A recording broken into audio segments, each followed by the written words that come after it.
Bismillahirrahmanirrahim. Al-Qari'ah mal Qari'ah wa ma adraka mal Qari'ah.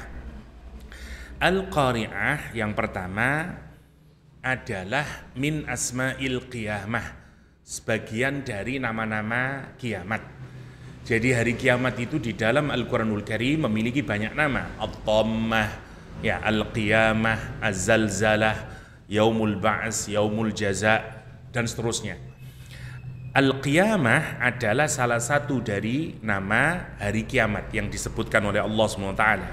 Kenapa kata Imam Baydhawi? Li'annaha taqra'ul qulub bil faza'. Karena dia memukul hati kita dengan horor, dengan ketakutan. Dia mengetuk pintu hati kita dengan ketakutan. Karena makna asal dari kata al-qari'ah berasal dari kata qara'a, artinya mengetuk. Ya, atau dua benda yang bertabrakan satu dengan lain dan menimbulkan suara yang ngeri, namanya qara'a. Misalnya kalau orang Arab menggunakan yuqra'ul abdu bil 'asa. Budak itu dipukul, ya, dengan aso, dengan teken, dengan tongkat, ya, dengan kayu yang besar, ya, seperti tongkat, dan seorang budak dipukul sehingga budak itu menjerit-jerit. Suara jeritannya itu tentu membuat hati kita nggak nyaman. Jangankan budak dipukul, ya, kita ada aluminium, anak kecil mainan apa di red bunyinya itu geriming, ya. Kata orang Belanda geriming, ya. Gak enak semuanya. Lah sama kalau ada anaknya manusia dipukul dan kemudian menimbulkan suara, aduh, kita nggak enak semuanya mendengarkannya itu. Lah, dua benda yang bertemu dan menimbulkan suara yang mengerikan buat hati namanya qara'a. Karena itu orang Arab menggunakan seperti suara seseorang ketika memukuli budaknya dan mengeluarkan suara. Atau kalau jenengan ningali tabruan, buang, terus suaranya mengerikan itu, lah itu juga disebut dengan qara'a. Qara'a juga dipakai oleh orang Arab dulu sebagai bunyi suara ketukan yang keras di malam hari saat kita sudah tertidur lelap. Dan yang membunyikan, yang mengetuk pintu kita itu adalah orang yang tidak kita kenal. Ya, qara'al bab atau orang Arab. Jadi kalau misalnya kita sudah tidur nih jam 1, jam 2 malam, tiba-tiba ada orang datang ke rumah kita tanpa diundang, dia mengetuk pintu kita dengan keras, niku namanya qara'a. Qara'al bab kata orang Arab. Lah, jadi di dalam kata qara'a itu memiliki beberapa makna. Yang pertama, suara ketukan yang membuat hati kita ketakutan. Sopo kira maling ta iki? Ya, perampok ta ini. Kita nomor 1 takut kita. Nomor 2, dia tidak kita ketahui. Tidak kita ekspektasi, tiba-tiba ada suara yang mengetuk pintu. Nomor 2. Nomor 3, 1 kita takut, 2 kita tidak ekspektasi. Di waktu yang kita juga tidak tahu. Kita sudah tidak ekspektasinya, waktunya kita tidak tahu, dan begitu terjadi membuat kita takut. Namanya qara'a. Begitulah Allah kemudian mengambil kata qara'a ini untuk dipakai menggambarkan yaumul kiamah. Hari kiamat, waktunya kita nggak tahu kapan itu. Jumat pagi, Jumat siang, Jumat sore, Jumat malam, kita nggak tahu. Cuman Rasulullah ngasih tahu hari kiamat jatuhnya hari Jumat. Ya, makanya minimal sebenarnya kita itu diingatkan setiap hari Jumat. Orang Islam itu mestinya punya kesadaran tentang hari kiamat. Setiap selesai 1 Jumat kita menyadari, ya Allah, Engkau masih kasih usia saya, ya Allah. Setiap Jumat. Ya, menarik jenengan pikirakan nggih. Hari kiamat itu akan jatuh di hari Jumat, yaumul Jum'ah kata Rasulullah SAW. Nomor 1. Hari kiamat juga disebut oleh Al-Quranul Karim di surat At-Taghabun dengan yaumul jam'i. Ya, hadza yaumut taghabun, itulah hari taghabun. Ya, hari kiamat nanti itu disebut oleh Al-Quran sendiri dengan yaumul jama', hari kita ngumpul. Ngapain kita hari Jum'ah? Kita ngumpul. Masya Allah, jenengan pikirakan nggih, setiap Jum'ah kita dipanggil oleh Allah Subhanahu wa taala. Nggak ada undangan, nggak ada apa-apa. Tapi kita sebagai orang yang beriman ngumpul semuanya. Menghadap siapa kita di hari Jum'ah? Menghadap Allah Subhanahu wa taala. Seakan-akan Allah itu memberi gambaran nanti di mahsyar kita itu akan kayak begitu. Kita ini akan dikumpulkan nanti semuanya di hadapan Allah SWT, dan kita akan mempertanggungjawabkan semua amal kita. Latihannya setiap Jum'ah kita latihan itu. Anehnya orang latihan tiap Jum'ah tapi dia tidak ngerasa kalau itu adalah apa oleh istilahnya lek wong sakniki gladi resiknya. Ya, sebelum kita nanti benar-benar ketemu dengan Allah SWT. Dan Masya Allah kalau kita pikirkan itu, kenapa kok dibikin begitu? Agar kita itu sadar terus. Setiap Jum'ah nih, sampai disebut dengan Yaumul Jum'ah. Orang-orang dulu menyiapkan kalau hari Jum'ah itu.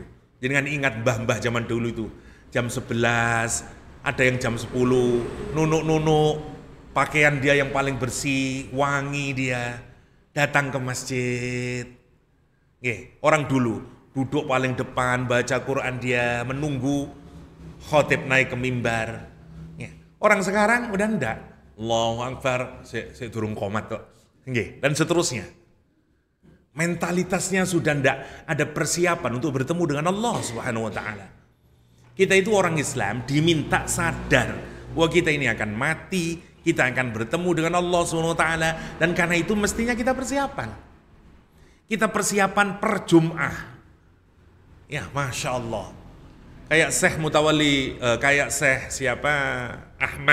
Ahmad Kish, ya, salah satu orator ulama yang paling hebat di Mesir, ya, Ahmad Kish, itu meninggalnya hari Jum'ah. Ya, beliau awalnya menjadi dosen di Azhar, tapi buta beliau. Akhirnya beliau kemudian diserai masjid dan berhenti dari Azhar, fokus di masjid, ngasih kajian demi kajian dan seterusnya. Tapi memang sangat keras beliau mengkritik pemerintahan Jamal Abdul Nasir dan seterusnya. Kata-katanya keras. Bahkan kalau kita baca riwayat, kalau sholat Jum'ah itu bisa 10.000 orang Jum'atan untuk mendengarkan ceramahnya beliau ini, Ahmad Kish. Yang menarik, begitu dia nanti di penjara, nggak boleh lagi ceramah oleh pemerintah karena di penjara kota lah kalau zaman kita ya. Nggak boleh lagi untuk memberikan ceramah, dia menulis kitab tafsir ya. Nanti itu yang dipersembahkan ke dunia Islam ya, satu kitab tafsir lengkap dari beliau. Nah, meninggalnya beliau hari Jum'ah ya. Jadi dia bilang sama istrinya bahwa semalam saya bermimpi Rasulullah SAW. Saya meninggal dunia. Kemudian ditanyain siapa itu Ahmad Kish dan seterusnya. Terus kata istrinya, Mas jangan cerita begitulah. Kata Nabi, kalau kita ini mimpi yang jelek, semestinya tidak usah diceritakan. Loh, justru itu mimpi yang baik. Dan saya kepingin meninggal di hari Jum'ah. Ya, akhirnya dia menggunakan gamisnya yang paling terbaik dan seterusnya, pergi ke masjid, sujud, meninggal dunia beliau. Masya Allah. Nah seperti itulah sebenarnya kita ini. Apakah kita sudah mempersiapkan hari untuk pertemuan kita dengan Allah Subhanahu wa ta'ala? Ya ayyuhalladzina amanu taqullah wal tanzur nafsum ma qaddamat lighad. Ya, apa yang kalian persiapkan untuk hari esokmu itu, kata Allah Subhanahu wa ta'ala. Apa sebenarnya yang akan menghalangi kita meskipun kita Jum'atan dan seterusnya itu? Dunia. Makanya di surat Jum'ah, kalau jenengan perhatikan isinya surat Jumu'ah itu, di akhirnya cerita tentang para sahabat yang meninggalkan Rasulullah SAW saat khutbah Jum'ah gara-gara ada karavan. Karavan itu rombongan unta yang membawa barang dagangan, namanya karavan. Ya. Dulu belum ada etika Jum'atan. Nabi Muhammad sedang khutbah nih. Datang karavan ini dari Syam ya. Ding ding ding ding ding ding ding ding. Orang Arab kan pedagang. Dia bilang kalau saya telat ini, waduh, saya untuk dagangan yang barang-barang yang sudah buruk. Saya harus cepet-cepet ngambil barang dagangan ini. Ini nggak keluar semuanya dari masjid. Hanya tersisa 8-10 orang di masjid. Semuanya keluar ngambilin barang itu. Turun ayat Al-Quran. Ya, di surah, akhir-akhir surah Al-Jumu'ah. Ya, kata Al-Quranul Karim, ya mereka itu keluar semuanya. Watarokuka qa'ima. Dan mereka meninggalkan kamu Muhammad ketika kamu sedang berdiri. Ansitu wasma'u wati'u rahimakumullah, ditinggal. Jadi yang membuat kita lalai dari hari pertemuan itu adalah dunia ini. Ya, karena hubbud dunyanya itu loh. Masya Allah. Kata Allah itu sebenarnya tidak masalah mencari harta itu. Tetapi Al-Quran mengingatkan ada harta yang membuat kita kemudian jauh dari Allah SWT. Karena kemudian orang jatuh cinta sama harta. Ada harta yang justru menguatkan ibadah kita. Kapan? Saat kita mencari harta itu setelah yaumul jumu'ah. Artinya setelah kita ibadah, kita mencari harta, harta itu akan menjadi harta yang min fadlillah, yang akan mengokohkan ibadah kita, bukan harta yang semakin menjauhkan kita dari Allah Subhanahu wa taala. Makanya Quran menyatakan fa idza qudiyatis shalah fantashiru fil ard wabtaghu min fadlillah. Silakan cari, ya itu di surah Jum'ah. Karena itu penting mengingat hari Yaumul Qiyamah itu. Allah Subhanahu wa taala menamakan Yaumul Qiyamah di ayat ini dengan surah Al-Qari'ah. Oke. Jadi Al-Qari'ah adalah satu, kita tidak tahu waktunya hari kiamat itu datang. Yang pertama. Yang kedua, kalau dia datang ya akan membuat kita ketakutan, horor, ngeri kita. Quran menyatakan yauma tadhalu kullu murdi'atin amma arda'at wa tadha'u kullu dhati hamlin hamlaha wa taran nasa sukara wa ma hum bisukara. Ya, kata Al-Quranul Karim, nanti Allah yaumul qiyamah orang yang menyusui tiba-tiba dia jatuhkan bayinya. Orang yang hamil tiba-tiba babaran dia saking ngerinya. Ya, semua orang terhuyung-huyung seperti orang yang mabuk, padahal dia tidak mabuk. Kenapa? Karena azabnya Allah di hari yaumul qiyamah. Gambaran Al-Quran tentang yaumul qiyamah. Saking ngerinya yaumul qiyamah itu. Nah, Allah Subhanahu wa taala di ayat ini menggambarkan yaumul qiyamah dengan Al-Qari'ah. Yang terakhir, matur sembahun. Kata Al-Qari'ah adalah ismul fa'il. Ismul fa'il itu kata benda, pelaku yang menunjukkan sesuatu itu terjadi terus menerus. Kayak dulu pernah kita saya ulang lagi, misalnya seperti penyanyi dengan menyanyi. Al-Qari'ah oleh Allah SWT menggunakan ismul fa'il untuk menunjukkan ini dentuman yang sangat keras, ya, suara yang sangat memekakkan telinga, yang membuat kita ketakutan dan ngeri. Dan sebenarnya ini sudah mulai terjadi menuju ke sana. Ya, bukan gambarannya di dalam Al-Quran dengan menggunakan ismul fa'il. Al-Qari'ah yang terakhir. Al-Qari'ah, kata qara'a orang tahu. Orang Arab tahu al-qara'a pukulan, ya ketukan pintu di malam hari yang menakutkan kita. Tapi begitu dikasih al-Qari'ah itu berarti merujuk kepada satu-satunya. Karena dikasih al tertentu berarti seperti kita menyatakan gimana nerjemahkannya ya, sesuatu yang akan memekakkan telinga, suara yang akan membuat kita ketakutan, tapi merujuk kepada seorang pelaku atau sebuah pelaku. Maka tentu saja telinganya orang Arab menyatakan, dan itu satu-satunya, nggak akan ada duanya. Apalagi di belakangnya dikasih ta, Al-Qari'ah. Selain untuk menunjukkan lit-ta'zim, kata Imam Baghawi, fungsinya tahwilun wa ta'zimun. Bunyi belakangnya itu Al-Qari'ah. Lah fungsinya tahwilun wa ta'zimun. Memberikan kengerian dan memberikan pengagungan. Karena ini satu-satunya, nggak ada duanya. Maka logikanya orang kalau kemudian mendengar kata Al-Qari'ah, satu ketukan, satu suara yang amat sangat keras, yang membuat hati ketakutan. Tidak ada duanya itu. Maka otak manusia mesti berkata, apa itu Al-Qari'ah? Lah ngoten toh. Makanya ayat berikutnya Allah menyatakan mal qari'ah. Apakah Al-Qari'ah itu? Saking itu menariknya Al-Quran. Orang Arab tahu kata qara'a, tapi tidak pernah orang Arab menggunakan kata Al-Qari'ah. Maka begitu muncul kata Al-Qari'ah, di otaknya orang Arab, memangnya ketukan apa itu yang buat kita ngeri? Katanya satu-satunya lagi. Apa itu? Nah, makanya mereka berkata mal qari'ah. Allah seakan-akan dalam ayat ini menunjukkan interaksinya dengan otaknya manusia. Al-Qari'ah, mal qari'ah. Nah, setelah kita berusaha mencari tahu apa ya Al-Qari'ah itu, kayak apa Al-Qari'ah itu, Allah menyatakan wa ma adraka mal qari'ah. Dengan ilmu pengetahuan yang kayak bagaimana, dengan kemampuan untuk mencari tahu yang kayak bagaimana kamu bisa mengetahui Al-Qari'ah? Gak akan bisa kamu. Karena kalau Allah menggunakan kata ma adraka, ini jenis informasi yang kalaupun kita menggunakan seluruh ilmu kita, kita berusaha menggunakan apapun saja usaha kita untuk memahami sesuatu itu, kita tidak akan pernah mampu. Karena itu digunakan kata ma adraka. Proses idrok yang kita lakukan, usaha memahami sesuatu itu tidak akan pernah bisa. Kenapa? Karena ini informasi yang di luar ilmunya manusia. Ya, selain itu manusia masih mungkin bisa memahami.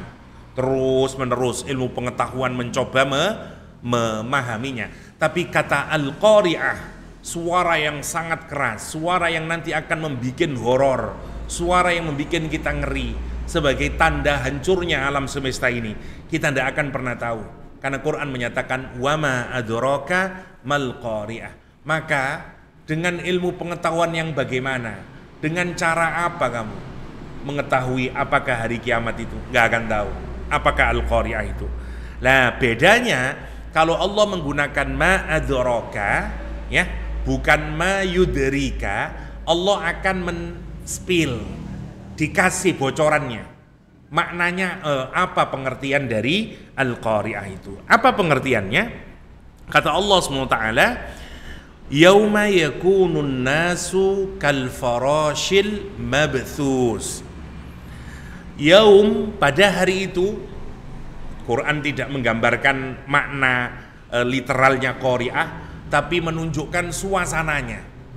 Yaum, kata Al-Quran, hari itu, yakunu adalah an-nasu manusia pada hari itu kal farash, seperti farash, seperti bak, seperti hewan-hewan yang kecil yang biasanya mengerumuni cahaya atau mengerumuni api. Nopo nggih lek teng bahasa Indonesia, anai-anai kayaknya bahasa Indonesia nggih. Kula nggih mboten ngerti nopo anai-anai niku. Cubi kula tingali lek teng terjemahan Kemenak diartikan dengan seperti laron, nggih. Laron nggih sama, laron larinya ke cahaya. Nggih. Mergane menawi musim laron masjid kata larone karena mencari lampu. Sebenarnya apa saja, tidak harus laron. Apa saja sesuatu, ya hewan-hewan kecil yang biasanya akan mencari cahaya atau mencari api, ya, dia akan mendatanginya. Oke. Sekarang pertanyaannya, kata Allah SWT, pada hari itu manusia akan keadaannya seperti farash, seperti hewan-hewan flies yang terbang, yang mencari cahaya kecil itu, mabthus, semburat dia, yang berterbangan, yang kemana-mana arahnya. Imam Fakhruddin Ar-Razi menyatakan, kenapa kita diserupakan dengan farash? Karena mabthusnya ini.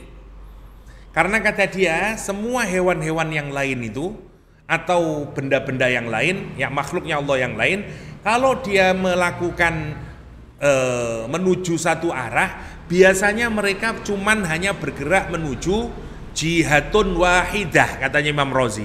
Contoh misalnya, Jenengan kalau ngelihat Geographic Channel atau tentang hewan-hewan di televisi, itu mereka bentuk formasi. Misalnya ikan, gerakannya itu sama, ikan-ikan yang kecil itu bareng satu arah. Kalau jenengan lihat burung, waktu banyak dia bermigrasi, dia juga membentuk satu formasi tertentu.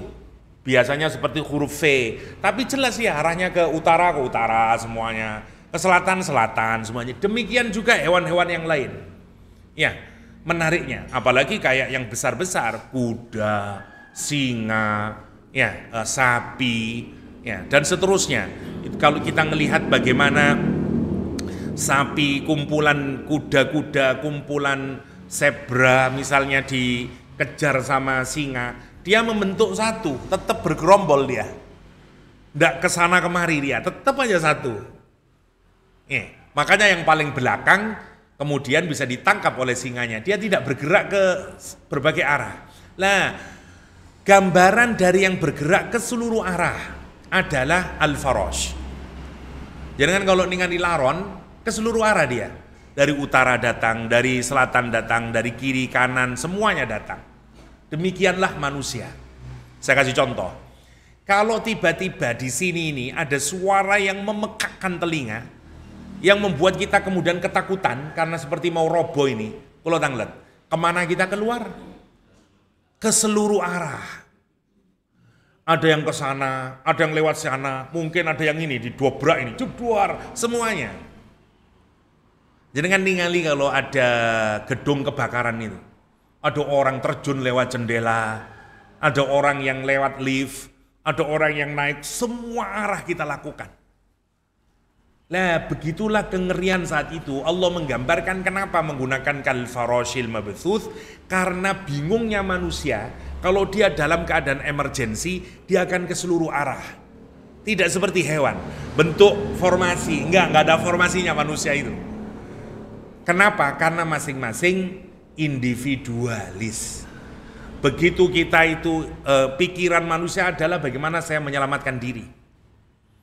Ya, seperti apa kata Syekh bin Baz, ingat saya, ketika menjelaskan ayat tentang yauma yafirrul mar'u min akhih, kata dia wa ummihi wa abih, kata dia saya pernah melihat kejadian itu. Kata Syekh bin Baz, ingat saya, kapan? Saat terowongan Mina nih, tragedi terowongan Mina yang jatuh itu. Jadi jamaah haji itu semburat, tidak tahu arahnya. Bahkan ada yang copot nih tuh kain ikhramnya. Suangking bingungi karena terowongan Mina tahun berapaan, 90-an atau 80-an nih. Ya, orang menyelamatkan dirinya berusaha sampai lupa. Ternyata ikhramnya sudah ke bawah dia. Masya Allah. Itu yang katanya Syekh bin Baz, itu yang disebut dengan yauma yafirrul mar'u min akhi wa ummihi wa abi wa sahibatihi wa bani. Ya, orang ketakutan. Nah, begitulah kita ini. Kita orang Malang pasti tahu, ya, tragedi Kanjuruhan yang sampai sekarang saya tidak tahu sudah jelas napa mboten maksudnya, bagaimana orang lari, yang dari atas ke bawah nyumpel di sawah sampai dan mati semuanya itu. Ya, Masya Allah. Begitulah keadaan yang digambarkan oleh Al-Quran dengan kal-farashil mabthus. Kal-farashil mabthus. Apalagi kalau kita mendengar Al-Qari'ah, suara yang membuat kita ketakutan, ngeri, kita lari. Jangan ningali suara sirene Israel. Kalau rudal Hamas mengenai terus ngeluarin wing, itu semburat penduduk Israel. Ya, ketakutan, ya, mau mencari tempat berlindung. Ya, persis semacam itu. Kal farashil mabthus, kal farasil mabthus. Wa takunul jibalu kal ihnil manfus. Hadzal faras at-tayrus shaghir. Kalau di sini adalah burung-burung kecil atau hewan-hewan kecil, al-baqu, ya. Wahiduha farasyah. Faras jamaknya dari kata farasyatun, ya, yaitu hewan-hewan kecil allati taroha tatahafat finnar. Kamu lihat hewan-hewan yang kecil yang terbang menuju arah cahaya atau api, ya. Wal mabthus al mutafarriq, ya, firqah, pecah-pecah, yang ada ke kanan ke kiri semuanya, ya. Itu yang disebut dengan nopo namine kal farasil mabthus. Imam Ar-Razi menghubungkan dengan kata-katanya Sayyidina Ali, ya. Sayyidina Ali menyatakan manusia itu terbagi menjadi 3. Ada yang menyatakan hadis, tapi penilaian yang lebih clear, ini bukan hadis marfu, tapi sebenarnya adalah kata-katanya Ali bin Abi Thalib. Kata Sayyidina Ali, manusia itu akan terbagi menjadi 3 golongan. Yang pertama alimun rabbaniyun, yang kedua muta'allimun fi sabilin najah, yang ketiga adalah hamajun ro'aun adba'u kullu naik, ya, kata Sayyidina Ali. Yang pertama, manusia itu adalah orang yang alim, yang robbani. Tidak hanya orang yang pinter, karena banyak orang yang pinter tapi robbani. Dia menjalankan isinya, dia mengajarkan kepada orang lain. Orang itu disebut robbani kalau kata Al-Quran adalah karena dia mempelajari Al-Quran dan dia mengajarkan Al-Quranul Karim. Maksudnya dia punya ilmu dan mengamalkan ilmunya. Bukan saja untuk dirinya, dan dia juga mengajak orang lain. Ya, namanya robbani. Bukan merek baju. Di Indonesia ada merek baju robbani. Jadi kun robbanian, ya, kata Al-Quranul Karim itu kita ini diminta untuk menjadi robbani. Bima kuntum tu'allimunal kitab wa bima kuntum tadrusun, karena kamu mempelajari Al-Quranul Karim dan karena kamu menjadi apa? Karena kamu mengajarkan Al-Quranul Karim, deres Al-Quranul Karim. Dari kata ini kemudian juga diperkirakan masuk menjadi nama ulamanya Yahudi, Rabbai. Ya, dari kata ini Rabbani, Rabbai, ya, Robbani istilahnya. Jadi ulama atau kita mendidik generasi robbani, cirinya dia mengkaji Al-Quranul Karim, belajar Al-Quranul Karim, setelah itu dia menjalankannya dan mengajarkan kepada orang lain. Ini kelompok pertama manusia yang terbaik, kata Sayyidina Ali, alimun robbaniyun. Yang kedua, muta'allimun fi sabilin najat. Orang yang belajar bukan hanya belajar saja, tapi dia belajar di jalan yang akan menyelamatkan dia. Orang yang belajar niatnya adalah agar dia selamat dari nerakanya Allah Subhanahu wa taala. Orang yang belajar karena ingin mendapatkan hidayah, dapat ilmu, dan kemudian dia amalkan sehingga dia sampai ke dalam surganya Allah Subhanahu wa taala. Bukan orang yang belajar agar dia menjadi dianggap pinter sama orang, hanya untuk perolehan duniawi semata-mata, enggak. Dia belajar fi sabilin najah. Yang ketiga, ini kelompok yang buruk. Kata Sayyidina Ali, seperti apa? Hamajun ru'aun, seperti laron-laron hewan-hewan kecil itu yang terbang ke sana kemari. Ya, kenapa? Adba dia hanya mengikuti kullanaik. Setiap suara yang menyeru dia ngikut. Orang yang tidak punya pendirian, kebanyakan orang itu seperti hamajun ini tadi. Seperti hewan-hewan kecil yang berterbangan, ya, ngikutin tren, ngikutin arus. Ono A melu A, ono gemoy melu gemoy kabeh, ya, ngikutin arus saja, ya. Dan dia tidak punya pendirian. Nah, ini kelompok yang buruk. Kelompok yang terbaik adalah alimun au muta'allimun. Ya, makanya kalau kita tidak bisa jadi alim, jadilah muta'allim, dan jangan jadi yang selainnya. Bahkan di tempat yang lain ulama kita mengingatkan kita ini yang satu jadi orang yang mengajar, atau jadi orang yang belajar, atau jadi orang yang mendengarkan orang yang mengajar. Ya, yang terakhir jangan jadi yang keempat. Wes ndak belajar, ndak ngajar, ndak mendengarkan orang yang mengajar, ya malah jadi yang keempat. Selainnya itu, celakalah yang keempat itu. Ya, Masya Allah, itu gambarannya juga sama, digambarkan seperti laron-laron yang berterbangan, ya, atau seperti hewan-hewan kecil yang berterbangan itu. Wa takunul jibalu kal'ihnil manfush.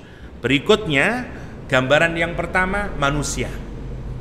Ya, kita akan berterbangan, kita akan semburat ketakutan kita. Kapan itu terjadi?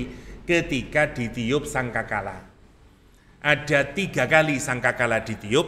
Ya, yang pertama nafkhul awal. Tiupan yang pertama adalah tiupan faza. Tiupan pingsan. Semua orang akan pingsan ketakutan. Ya, pingsan semuanya. Yang pertama. Yang kedua, nafkhusani itu kehancuran alam semesta. Ya, fa idza nufiqa fis-sur, ya, yauma yanfahu dan seterusnya itu dihancurkan oleh Allah seluruh dunia ini dihancurkan. Nomor 2, yang ketiga inilah yang disebut dengan nafhul ba'thi, atau yang ketiga adalah kebangkitan. Ketika manusia dibangkitkan dari alam kubur. Kapan terjadi yauma yakunun nas kal farasil mabsus, yaitu tiupan yang ketiga.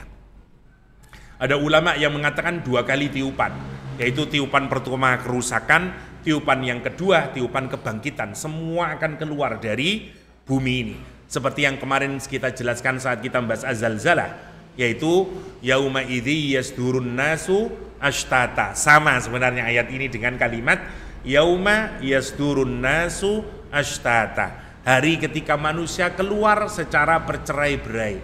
Sama dengan ayat ini. Kal farashil mabthus. Cerai-berainya kita itu seperti apa? Seperti laron-laron yang berterbangan ke sana kemari dengan seluruh arah, ya, karena kebingungan, karena kengerian. Masya Allah. Itu gambaran yang pertama dari yaumul qiyamah di ayat ini. Yauma yakunun nas kal farashil mabthus wa takunul jibalu kal ihnil manfush. Setelah dijelaskan tentang keadaan manusia, sekarang nunjukin keadaan benda yang paling kuat. Pertama ke manusia, yang kedua kepada apa yang paling kuat di dunia ini. Bumi, gunung, tidak ada yang lebih kuat dari gunung. Ya, kita bayangin apa yang paling kuatnya? Tanknya Israel hancur oleh Hamas. Ya, ini apa yang kuat lagi ya? Gunung yang paling kuat. Lah, kayak apa nanti gunung ketika yaumul qiyamah itu? Ketika Allah menghancurkan itu kayak apa gunung itu? Kata Allah SWT, wa takunul jibal, dan adalah gunung itu kal ihan.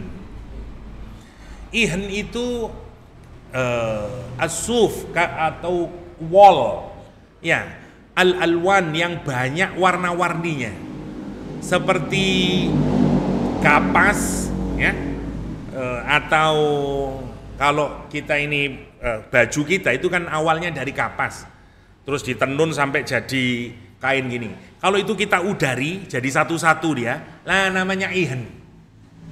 Ya, atau ya kapasnya itu. Gambarannya apa? Kenapa kok digambarkan dengan ihan?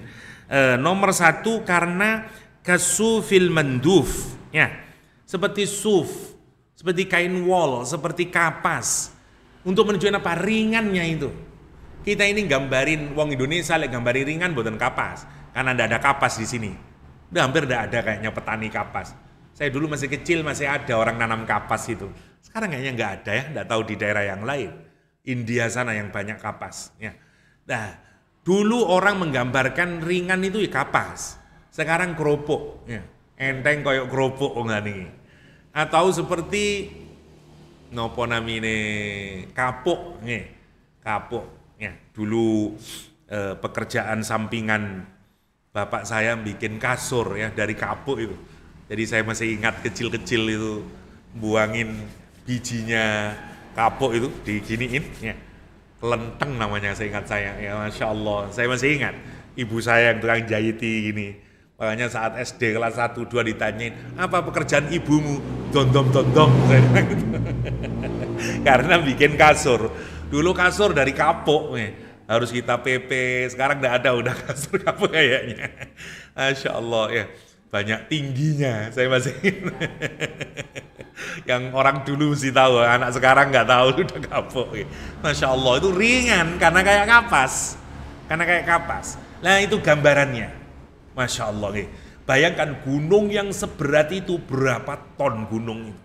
Allah jadikan dia seperti kapas. Allah jadikan dia seperti kain yang hancur itu, yang kemudian diterbangkan dengan apa? Warna-warninya. Kal'ihnil manfush, kata Al-Quranul Karim. Seperti gunung, ya, seperti kain, seperti kapas yang sudah tidak ada beratnya, seperti bulu, boleh juga, yang dihambur-hamburkan kemudian.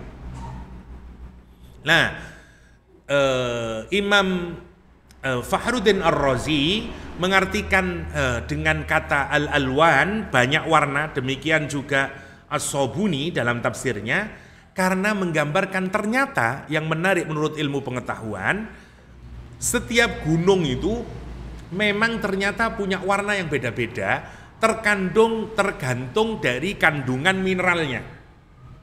Kalau gunung itu emas, ya warnanya nanti akan kekuningan. Kalau gunung itu gunung kapur, ya kita kalau tidak pernah keliling, mikirnya gunung ya ireng.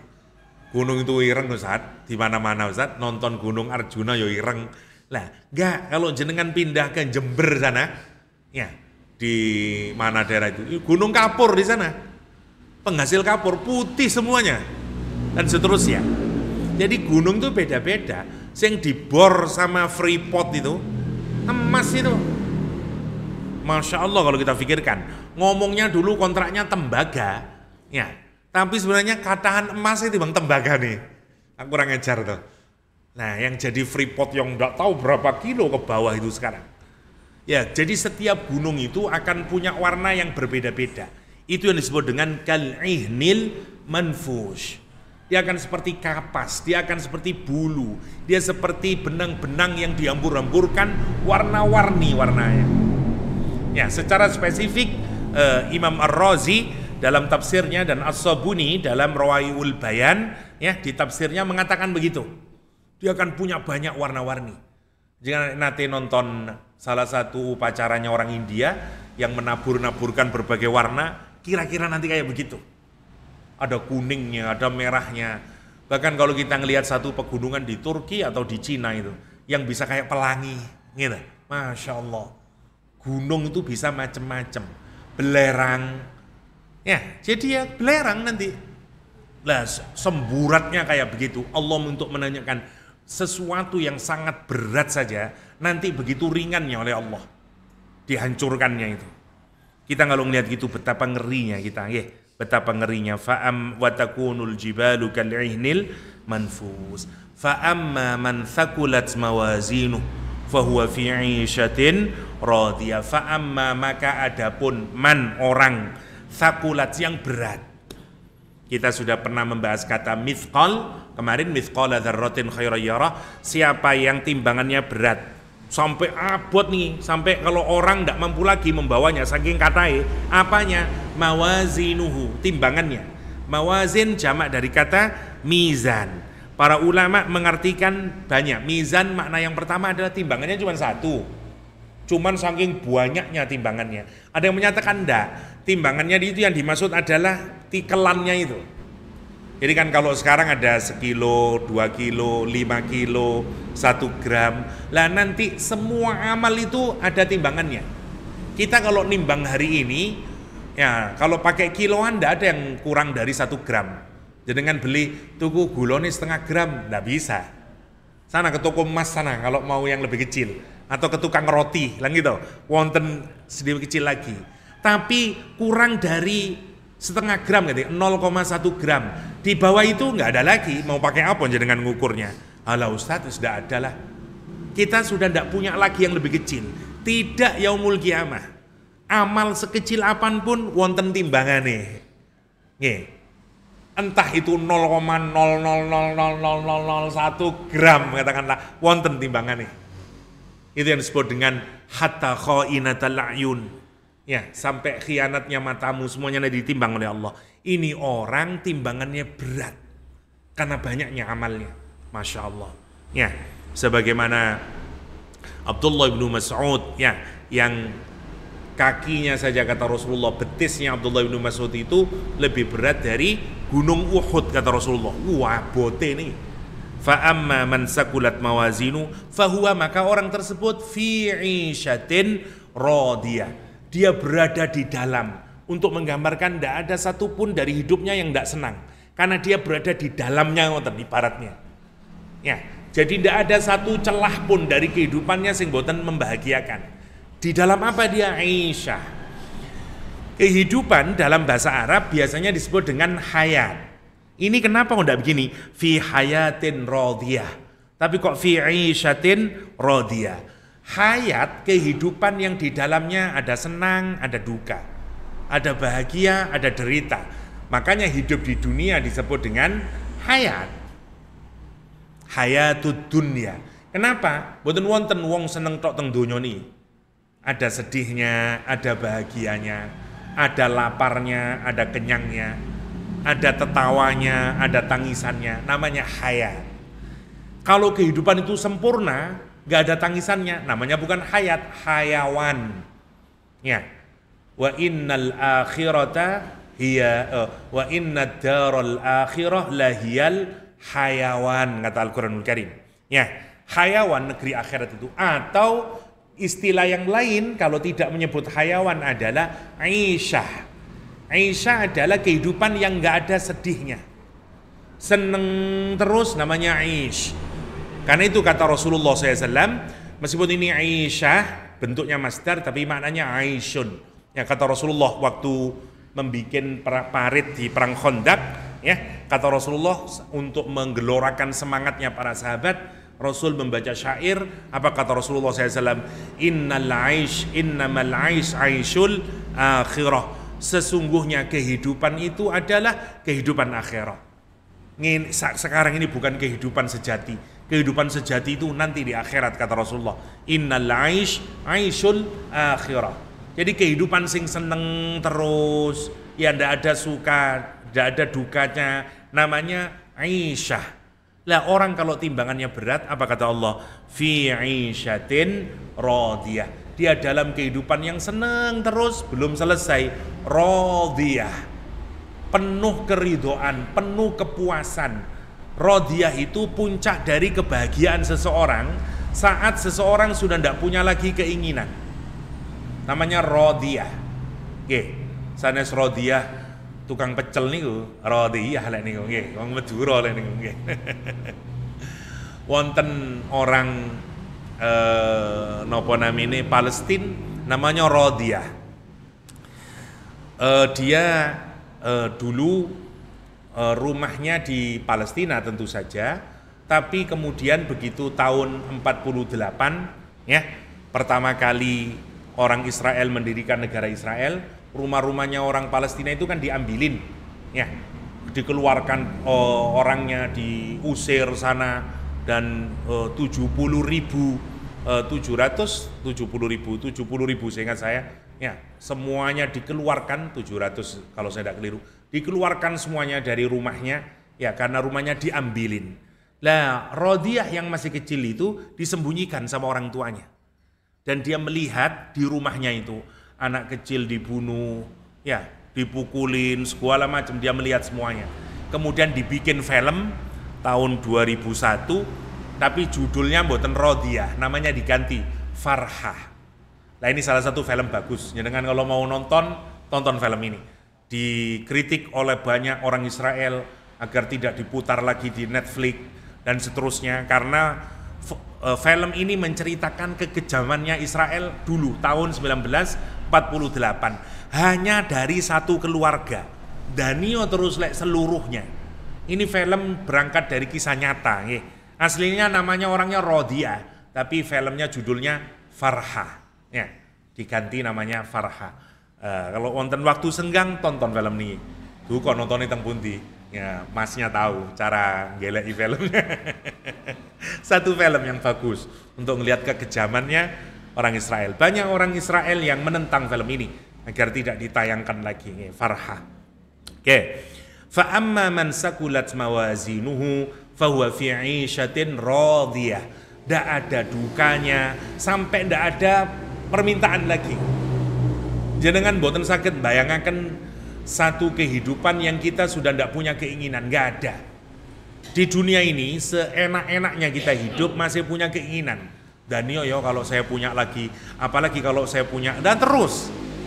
Tapi nanti kalau kita ini masuk surga, kita akan punya kehidupan yang sangat bahagia sampai kita sudah tidak punya keinginan lagi, saking puasnya. Lah namanya radiyah. Ai mardiyatin fil jannah. Dzati ridha yardhaha sahibuha. Sangat puas dia hidup di sana sehingga tidak punya lagi. Wa amma man khaffat mawazinuh. Adapun orang yang ringan timbangannya. Wonten hadis yang menakutkan ya. Yu'ta yaumal qiyamah. Nanti didatangkan di hari kiamat. Rajulun kabirun saminun, hadisnya itu. Laki-laki yang gede, gewendut, banyak lemaknya atau sekuloh. Nih. Tuh naudzubillah ya. Jadi ada orang yang gemuk, yang banyak samin niku lemak. Nih. Saminun kata Rasulullah, kuata lemaknya. Makanya orang bikin nasi kebuli dikasih minyak samin kersane eco lah gitu. Dia lemak asalnya. Jadi rajulun kabirun saminun kata Rasulullah. Lawemu dia. Terus ditimbang. Ternyata timbangannya lebih ringan dari sayap nyamuk. Terus Rasulullah SAW menyatakan fala nuqima lahum yaumal qiyamati wazna. Ini yang menjadi backgroundnya surah, salah satu ayat wonten surah Al-Kahfi ya. Yauma la nuqima lahum, ndak ada regane, mboten wonten regane. Ya, nuqima ndak ada harganya orang itu di hari kiamat dalam timbangannya. Ya. La nuqima lahum yaumal qiyamati wazna. Enggak ada timbangannya, saking ringannya. Ada orang yang kurus, krempeng dia, tapi begitu ditimbang, beratnya ngalahin gunung dia. Masya Allah. Kenapa? Karena amal soleh. Ini wa amma man khaffat. Adapun orang yang ringan timbangannya nanti, beratnya, bebannya ringan dia. Fa ummuhu hawiyah. Ibunya adalah hawiyah. Menarik kata hawiyah nih. Hawiyah dari kata hawa. Hawa itu artinya angin, tapi hawa itu yang kedua maknanya jatuh ke bawah. Meluncur ke bawah begini, namanya hawa. Ya, faqad hawa kata Al-Quran, maka sungguh dia akan meluncur ke dalam neraka, namanya hawa. Orang Arab, mari kita lihat kata hawa ini. Sumiyal maskan fa'an amma li'annal asla fi sukun ilal ummahat. Kenapa tempatnya orang yang ringan timbangannya disebut dengan ibu? Fa ummuhu, ibunya adalah hawiyah. Karena asla li'annal asla fi sukun, asal dari ketenangan itu adalah ibu. Ya, orang itu kalau tinggal di rumah itu kan tenang. Kenapa? Karena ono ibu nih. Meskipun tinggal tapi tidak ada ibunya, sumpek dia. Ya, karena asal dari ketenangan itu adalah ada pada ilal ummahat. Ilal ummahat.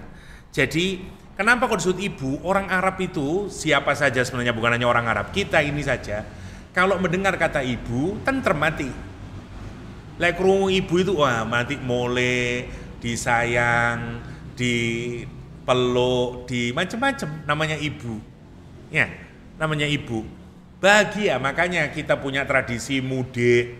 Ya, orang Amerika punya tradisi Thanksgiving, ya. Orang Cina punya tradisi Gongsi Fatcai dan seterusnya. Semua adalah ngingatin kembali kepada ibu. Ya, seneng lewis ketemu ibu nih, bahagia ketemu ibu nih. Masya Allah. Okay. Karena itu asal dari kebahagiaan adalah ke ibu. Nah, orang ini yang ringan amalnya, kata Allah, ibunya adalah. Lah begitu dengar kata ibu, seneng. Wah, alhamdulillah Mas Yowis ringan tiba-tiba balik yang ibu. Tibanya saya akan kembali kepada ibu. Tapi ibu ini sopo jenenge? Hawiyah. Apa hawiyah itu? Al-hawiyah ismun min asma'i jahannam. Nomor 1. Hawiyah adalah nama dari nama-nama untuk neraka jahanam. Jadi nama lain neraka jahanam adalah hawiyah. Yang kedua, hawiyah adalah al-mihwah la yudraku qa'ruha. Hawiyah adalah lubang, ya, mihwah, lubang tempat orang meluncur yang tidak diketahui dalamnya. Seberapa jauh itu? Saking jerone. Piro rek jerone embo piro iku? Kayak kita kalau 1 meter bisa jelasin. Piro iku? Kira-kira ya 14 meter lah. Tapi lek saking nopo namine dalamnya kita ndak bisa. La yudroku qa'ruha. Sak piro iki jerone ndak tahu kita. Ya kadi kalau ada lubang yang sangat dalam sehingga kita tidak bisa menebak kapan itu jauhnya, disebut dengan hawiyah. Yang kedua. Yang ketiga, kata orang Arab, wahia kalimatun arabiyatun yaquluhal arab lirrajul idza waqa'a fi amrin syadid. Ini ungkapan dalam bahasa Arab untuk menggambarkan kalau ada orang yang berada dalam keadaan yang sangat sulit, kemudian orang Arab menyatakan hawat ummuh. Wah, ibu'e hawiyah wis. Ya, apa kalau kita? Ya kita kayak modar wis. Modar wis. Ini yang cocok sebenarnya orang Manila. Orang Manila itu kalau marah nonton orang itu akan hancur, dia akan menyatakan nggak apa-apa lah jenengan boten ngerti bahasa Tagalog nih. Sebenarnya jelek nih, tapi nggak apa-apa karena jenengan boten ngerti. Orang Manila akan mengatakan putang inaimu, kata dia. Kulo rumiyin saged bahasa Tagalog saniki, ya, tapi masih kalau ada orang ngomong ngerti lah dikit-dikit. Dia ngomong seperti orang Amerika juga menyatakan, matilah ibumu. Nah kita lah boten ngoten. Kita ini kalau marah boten ngoten. Kita nyebut hewan. Ya, hewan-hewan kita sebut. Ada anjing, ada babi, ada jangkrik, ada jaran. Nggak tahu kenapa orang Indonesia begitu kalau marah. Hewan yang kita sebut. Lah orang Barat, orang Manila nyebut ibunya. Saya nggak tega kalau bahasa Inggris ya. Ada orang Inggris ngomongnya juga gitu, MF. Wah juga segitu. Ya, jadi kalau dia super marah wes, menghinakan orang itu dia sebut ibunya Mother F. Wah, gitu kalau orang Inggris. Orang Manila menyatakan putang inamu. Ya. Masya Allah. Ya, dari inang itu kan ibu toh. Inangnya apa dan seterusnya. Lah, kita ndak. Orang Arab sama. Jadi kalau ada orang kesusahan, orang Arab menyatakan hawat ummu. Ya. Nyungsep ibumu, ibaratnya gitu. Nyungsep modar ibumu, saking nemene ya. Hawat ummu. Yang terakhir maknanya hawiyah adalah orang yahwun finnar ala ru'usihim. Orang yang akan masuk ke dalam neraka dengan kepalanya di bawah. Namanya hawiyah. Jadi ngeten, wud. Kulo nate rumiyin ngoten niku. Waktu ikut menwa ya di UNER. Jadi wis wedi ngeten. Terus dari Fakultas Ekonomi ini udah tahu berapa lah, mungkin 15 meter, 20 meter. Lah, yang kakak kelas itu kita harus turun satu-satu pakai tampar ngeten niku. Kakak kelas kepalanya di bawah. Wah, yang sudah lama jadi menwa itu. Jadi lantainya di bawah sambil bawa senapan itu, kepalanya di bawah. Set, kurang 1 meter balik dia. Set. Wah, kayaknya gerimis. Kita cuma disuruh yang ke belakang begini ya. Dulu saya pernah ikut menwa ya, karena terpaksa. Insya Allah kalau kita pikirkan. Nah, gambaran orang masuk ke dalam neraka yang kepalanya ada di bawah, nah itu namanya hawiyah. Kata Allah SWT, wa amma man khaffat mawazinu. Adapun orang yang ringan nanti timbangannya, berat timbangannya ringan, maka tempat kembalinya dia, ibu yang akan merangkulnya, ibu yang akan memeluknya adalah hawiyah, lubang yang sangat dalam yang tidak pernah kita ketahui berapa dalamnya. Dan dia akan dilemparkan ke neraka dengan kepalanya ada di bawah. Coba jenengan waos niku bengi-bengi sholat piyambean pas tahajud, nangis kita. Wa amma man khaffat mawazinu. Terus kita ingat, ya Allah, sedikitnya amal saya ya Allah. Fa ummuhu hawiyah. Ibunya adalah hawiyah.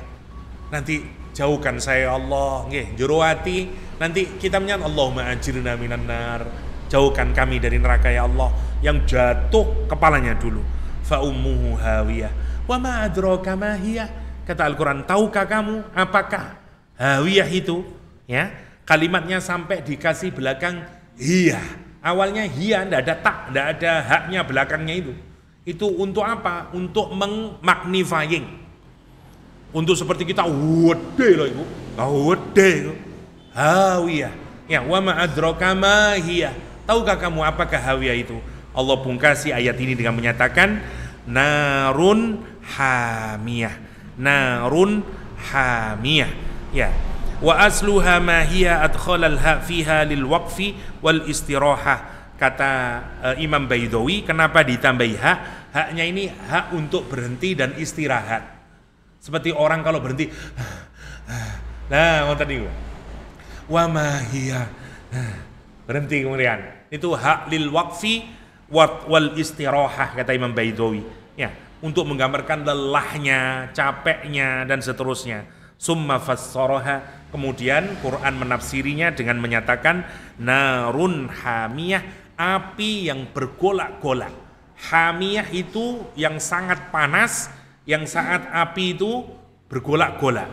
Itu namanya narun hamiyah, ay haratun fahiya intaha harruha. Panas qadintaha, sungguh di puncaknya panasnya. Niku namine hamiyah. Ya, Masya Allah. Ya, niku gambaran dari hari kiamat. Kita ini tidak harus takut kepada hari kiamat karena dia merupakan kepastian. Yang kita takutkan adalah bagaimana saat kita nanti dibangkitkan oleh Allah Subhanahu wa taala. Adakah kita termasuk orang yang berat timbangannya atau ringan timbangannya? Adakah kita termasuk orang yang nanti berada dalam aisyatin radiyah atau kita berada dalam narun hamiyah? Semoga Allah memastikan kita menjadi orang-orang yang berat timbangannya, yang nanti dimasukkan fi aisyatin radiyah dan dijauhkan oleh Allah SWT dari orang-orang yang khaffat mawazinu, yang timbangannya adalah ringan, dan kelak dia dimasukkan ke dalam ibu yang bernama hawiyah, hiya narun hamiyah. Demikian, semoga ada manfaatnya. Adanallahu yakum ajma'in wa sallallahu ala nabiyyina Muhammadin wa alihi wa sahbihi wa sallam wa akhiru da'wana alhamdulillahi rabbil alamin. Subhanakallahumma wa bihamdik asyhadu an la ilaha illa anta astaghfiruka wa atubu ilaik. Assalamualaikum warahmatullahi wabarakatuh.